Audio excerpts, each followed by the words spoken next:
Few things are harder than the mission of raising your kids. At the Dad Project, we get experienced dads to reveal what's worked for them, offering practical, time-tested advice. Being a successful dad is tough, and we're here to help you get it done. Welcome to the Dad Project. In this episode of the Dad Project, Martin Boles talks about building a sense of respect in children. Martin is an attorney and educator from the Los Angeles area. He and his wife have 9 children and 2 grandchildren. The virtue of respect begins with obedience, or to look at the flip side of it, whether there is overt disobedience by our children. But it goes beyond that. If getting obedience is difficult enough, but we also want to stop and think and look closely at whether there are more marginal kind of behaviors that our children are doing when we give them a command or tell them not to do something, like talking back, rolling their eyes, slamming doors, or just surly silence. Because these kind of behaviors, if they're not corrected, if they become habits, then that's the kind of, quote, obedience our children are going to give to their teachers, to their coaches, eventually their bosses. And while that kind of behavior, even if it's short of overt disobedience, even if they get the job done, the response to that is going to be, I don't want to work with this person. I'm not going to give more responsibility. I'm not going to give promotions to this kind of person. It's not the kind of person people want to work with or even trust. And why is that? It's because eye-rolling, talking back shows that even if they're doing what we demand, children are not getting why it's important, why we want them to do that. They're not buying into it. They're not internalizing the belief or the kind of attitude that we are trying to foster in them, whether it's to be diligent in doing a job or seeing certain things as harmful to them. And so we want to, it's hard enough just to get children to obey, but we want in this talk and as dads to also be prompt in stopping children from doing these kind of marginal behaviors, but also let's look at what can we do to get children to buy into more, accept more, and eventually absorb and follow the kind of beliefs we have about what's good and bad and why they should do things. Developing the virtue of respect in children, or rooting out disrespect, actually is pretty simple in terms of describing what we need to do as parents, but it's very difficult to do, as dads who are in the process of raising children or have raised children will know or remember. It's also made more difficult now in these contemporary times because the media or entertainment tends to glamorize or get laughs out of, and maybe they always have, out of disrespectful children. The show portrays a lot of kids rolling their eyes at parents, and we always get laughs out of dads or moms who are portrayed as being tricked by their parents or struggling to get control or even know what their kids are doing. But the other thing, too, is that many of our peers now are timid about exercising authority or even downplay discipline and to think that we have to give children a lot of freedom to do things. And so commanding authority from children has probably never been easy. Children often don't like what we're demanding of them or want what they're forbidding them to have, and we don't like hearing our children cry, and we want them to be happy. And it's made even harder these days in this era, I think, because fewer and fewer parents are assertive in demanding respect and may even think we're being too harsh in commanding obedience. So it's important to remember that we are seeking the long-term happiness of our children. And the paradox is that in being quote unquote tough now, we are ensuring their future happiness, or at least giving them the best chance at future happiness. And frankly, without this kind of insistent and persistent demand for respect, they will almost surely not be happy in the long run. The great parenting author James Stenson likes to say that successful parents, and by that he means parents who raise children who grow into young adults of character, successful parents see their children as adults in the making. In other words, we as dads are looking ahead to what are these children going to be as adults, and what we want them to be is happy. And so if that means that we have to be insistent and quote unquote tough on some of these things in terms of commanding respect and fostering other virtues, so be it. It's like the pain of an inoculation or a surgery that leads in the long run to better health and comfort. Now, the fact that obedience happens in our children is probably inevitable. If you see or have your children act disobediently, that in and of itself doesn't mean you're a failure. That's just the beginning of our job as parents. I just had my daughter and son-in-law and a couple of grandsons with us at Christmas time, and my older grandson, who's 2 going on 3, closer to 3 than 2, was challenging my authority. I'd tell him not to do something like pull out the plug for the Christmas tree or play with something that was not going to be safe or that could be broken, and you could see he wouldn't immediately walk in the other direction or put something down. He'd kind of look at me out of the corner of his eye. So children are going to test our resolve and explore disobedience from the earliest of ages. That's not the problem. The problem is, how do we as adults react? So here is what I regard as the 7 steps or 7 behaviors of dads and moms in terms required to foster respect. I think these are pretty simple prescriptions and have been used for generations and generations, so there's nothing new here. The difficult part is our resolve in applying them and our wisdom in accepting them. First is, we just command obedience. We don't ask for it, we don't beg for it, we command it. And number 2, 0 tolerance toward disobedience. And that's not just the bottom line of whether or not they do what we say or don't forbear from doing what we say they shouldn't do. It means, and this is number 3, that they do it immediately. They obey immediately. And number 4, that they obey respectfully. And this is where we get into applying the 0 tolerance to these more marginal things like giving us a dirty look or talking back or other gestures of disrespect. And this entails also that there has to be consequences, not just for overt disobedience, but consequences for these more marginal behaviors. If they whine or if they throw a tantrum when we say no, then they do not get ever, at least in this chapter of our life with them, the thing that they wanted, or they don't get the toy back. It doesn't mean we have to yell or be harsh. Indeed, we can be quite calm about this. The more comfortable we are that we have this authority and that it's essential for us to do this for their long-term happiness, the more comfortable we'll be with it. We can be calm, but we have to be insistent. Number 6, I think we're on number 6 now, is keep adding to the list of things that we demand that they do. Over time, they should get more and more responsibilities or duties or things we insist on, from picking up their rooms to brushing their teeth.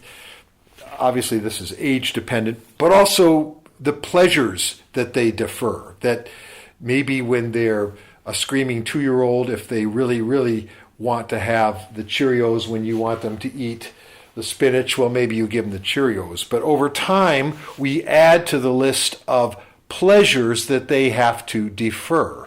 And these then instill in them the habits of self-control, the wisdom that to do the right thing and to achieve something better means that you have to defer a pleasure. And of course, that becomes essential for success in school when they'd rather play a video game or just play, and you see that they need to study, or deferring of sexual pleasure till the proper state of marriage and so forth. If we do these things, it actually doesn't take long. I would say that the 2 weeks I've spent with my grandsons, they got it, that you mean what you say. They then have respect for your authority, just like my grandsons have respect for their mom and dad's authority.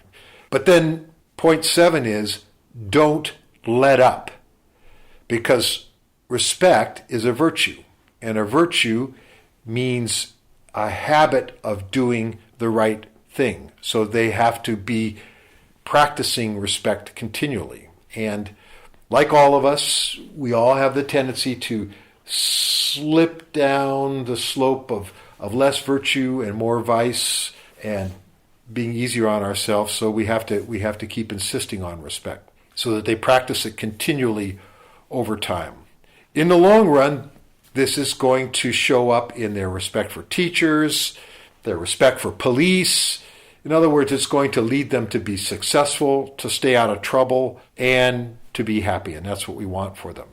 Because of that, if we keep in mind that we're doing this for their long-term happiness, then we won't have what some parents tend to, I think, develop, which is an insecurity over whether we're doing this for the right reasons. Is this just my parental ego trip that I want to have a neat house, or that I just want to have my authority obeyed? No, it's not for that. We're doing this for their long-term happiness, and because we know they can only be happy in the long run if they are respectful. So that should give us what James Stenson calls, and what you've heard earlier in these podcasts, confident parent leadership. That we have rightful authority to command obedience from our children, to demand respect for them, and knowing that it's good for them, so we should be confident in doing it. Indeed, a frequent cause of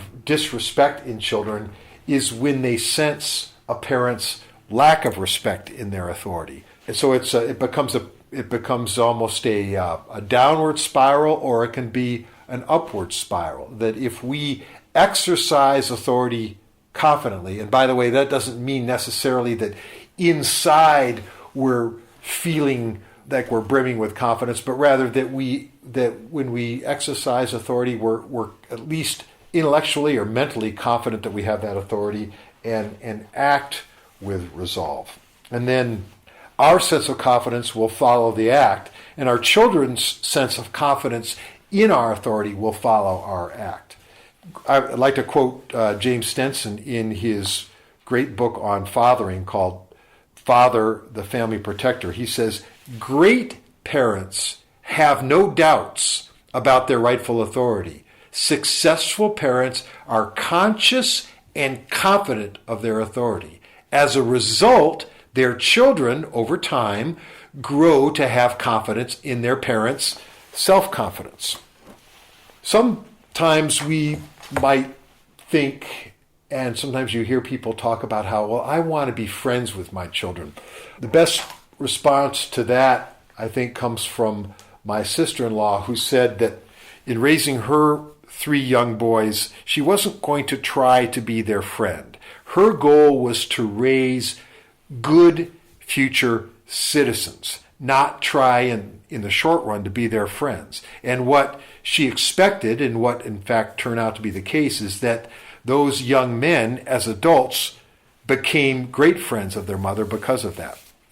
Exercising confident parent leadership and demanding respect and obedience doesn't mean we have to be militaristic or that our homes have to be monastic. In fact, it's not inconsistent with demanding respect for our authority, demanding obedience to our commands, that we also have a lot of fun with our kids and do things that are silly with our kids. And as dads especially, have a lot of rowdy roughhousing with them. I think, in fact, that trying to have bright, and cheerful homes makes our authority then even more respected by children because they see it as part of a picture overall that's fun and healthy. So I think we ought to be equally conscious of whether we're being attentive and cheerful and diligent even in making sure that our homes have a lot of fun and that we're a part of that and leading in that, because that'll help to foster a respectful home. It's probably the only way to foster a respectful home. And also, demanding respect and raising children who are respectful is not inconsistent with respecting their freedom. Our children have to have, especially as they get into adolescence and the teenage years, they have to have appropriate levels of freedom in order to explore different interests and grow in wisdom and grow in their self-confidence. But it's precisely children who respect authority who can safely handle gradual increases in their freedom. As my son's fiance says about her upbringing, when I was a teenager, my parents never set a curfew because they knew I would never stay out late. If we want to foster the virtue of respect in our children, we also have to work on ourselves being respectable. And I want to talk about three aspects of that. One is being just in our demands, being just in how we treat children. That doesn't mean we don't sometimes make mistakes in demanding too much. That will happen, and we don't want to lose our self-confidence as parents and confidence in exercising our rightful authority out of fear of making a mistake. But in ourselves living the virtue of justice, if we see that a demand we've made, a chore we've assigned is too tough for them, or a deadline we set is unreasonable, then we should have the humility to change it. We shouldn't be afraid of changing when we see that we've made an unjust demand. In fact, that won't undermine our authority. It'll only enhance their respect for our authority. And if sometimes in meting out discipline or responding to disobedience, we lose our cool, we get too harsh, that'll probably happen sometimes, then we apologize if we wrongfully hurt them in our exercise of discipline. And again, that only enhances their respect for us. The other thing that we want to do in growing to be more respectable is growing in our own virtues. Just generally speaking, we should try to be good role models for our children. That doesn't mean we're going to be perfect. Of course, we won't be, and not only will we not be perfect, we are not perfect, but our children, as one author of a wonderful little pamphlet about parenting said, our children are very discerning and even unerring observers of our defects. They'll know what our vices are, and we will have vices. The key thing is that they see that we're honest about that we're objective in examining ourselves and recognizing our own defects, and that we're working to overcome them, that we have a sporting and persevering life project of growing in our own virtue. If they see that in us, it almost doesn't matter the vices that we may have kind of grown up with. They'll tend to overcome those because they see that we are working to overcome them. And in particular, let's talk about how we ourselves need to model the virtue of respect for rightful authority. We may be people who badmouth people who have rightful authority over us. We should make sure that we are not complaining or ridiculing our bosses in front of our children, or if they come home with some complaint about how they were treated at school by a teacher or maybe given some discipline, that we don't just jump in and take their side and start complaining about the teacher, and worse yet, go to school and demand that be reversed. what James Stenson notes that one of the most important things parents can do is support the discipline that schools give to their children. That we tend as parents to naturally to get defensive about our children, to want to defend them. That's kind of the primal instinct of all animals, and to an extent that is good. But we have to realize that at least in most cases, authorities at school, teachers, administrators can see things about our children more objectively than we do. And so we want to be very hesitant to undermine the corrections they give. And we should, in fact, be grateful and take careful account of what they're saying in terms of where our children may be misbehaving. And all children misbehave at some point in their school careers. And we should be grateful for that and use that as an objective extra set of eyes and an extra set of judgment. Just to give one example, one of our favorite teachers at our school, who we got to know pretty well, told a story about when he was a student. And around the age of 7, he came home and at the dinner table one night was complaining about how his teacher was a poor teacher, wasn't respected by the students, had political attitudes that were expressed in class and were repugnant to the family values. And the dad of that future teacher of ours stopped his 7-year-old son and said, "We're not going to have that kind of talk at the table." So he's setting a role model of not disrespecting someone who is in authority. Now, and in fact, our friend told us that he later learned that his dad also shared the criticism of that teacher. But the point was he wasn't going to tolerate disrespect at the dinner table. He was modeling respect for authority. And that dad may well have, and would have been within his proper rights as a parent, he may well have gone to that teacher in private and asked about what was going on in the classroom. In fact, that's something we can ask ourselves more generally in terms of people in authority or just with people generally. Do we, if we have critical thoughts about someone or observe something that's objectively criticizable about someone, do we go to that person and have the guts and even the courage, and you might even say the love, to go to that person face to face in private and have a respectful conversation about it? Wouldn't this world be a better place if we did that with each other, instead of the kind of things we see now, especially in social media, where people feel free to splash the most hateful and often unfounded criticisms of others?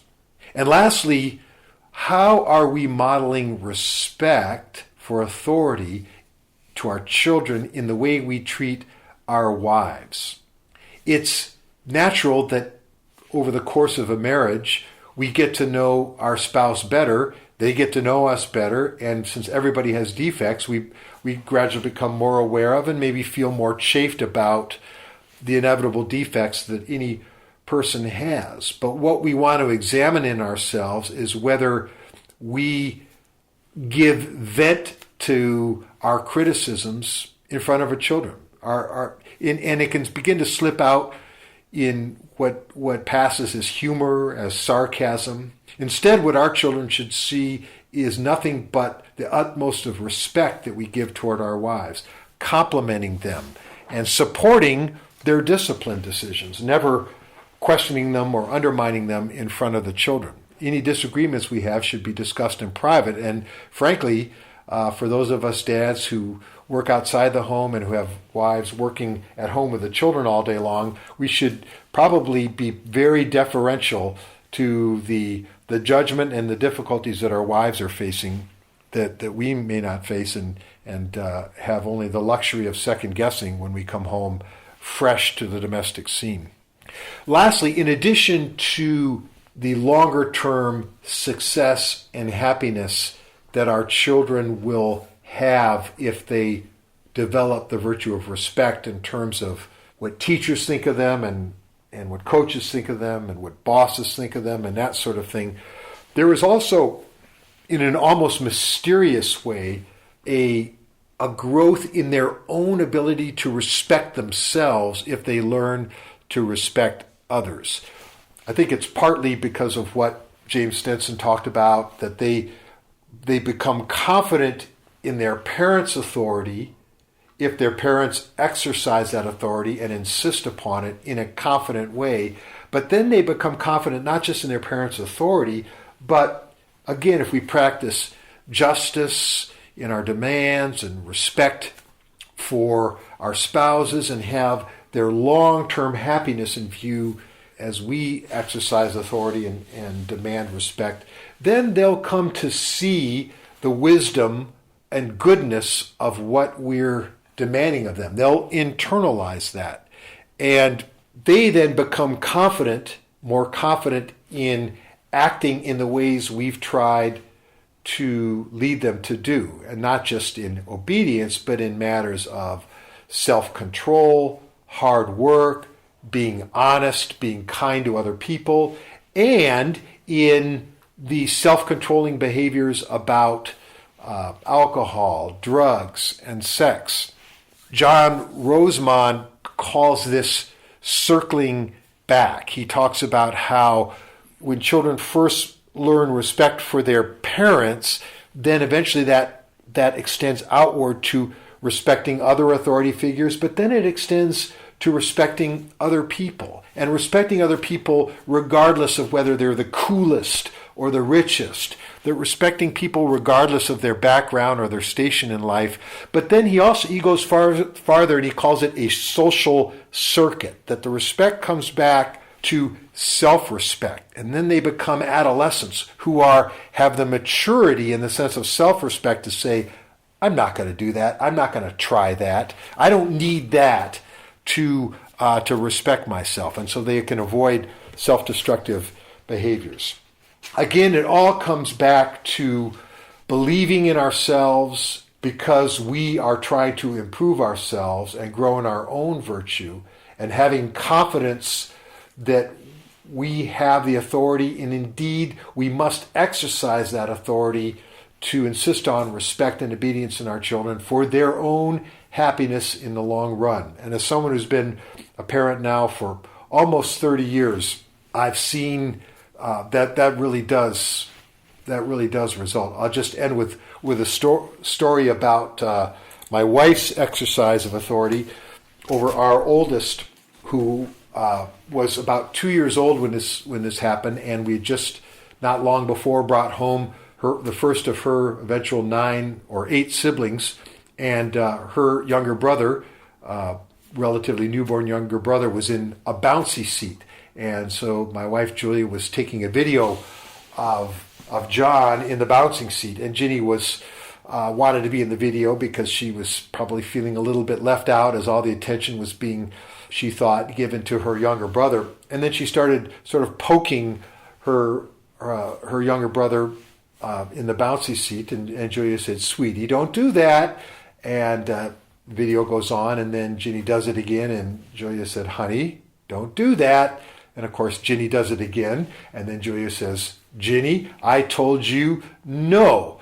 And she pokes again, the video stops. And then the video comes back on again after an obvious click to stop the video. The video resumes. The baby's still in the bouncy seat, but Ginny's gone, and you hear a whimpering and sniffling and sobbing in the background. And then after a few seconds, Ginny comes back into the picture, and there's still some tears on her cheeks, but she's not poking her brother anymore. The point being that my wife insisted on obedience, and she got obedience from a 2-year-old daughter. By the way, that 2-year-old daughter now is a 29-year-old teacher and a dean of discipline at a school, ironically, but she's also very happy, and she's loved by her students. So it all worked out well, as it will for all of us, when we exercise confident parent leadership and insist and foster the virtue of respect. Hey, thanks for listening to The Dad Project. If this talk was valuable to you, please go to our website at dadproject.net and make a voluntary one-time or recurring donation to help support our operations. Any amount helps. Catch you next time at The Dad Project.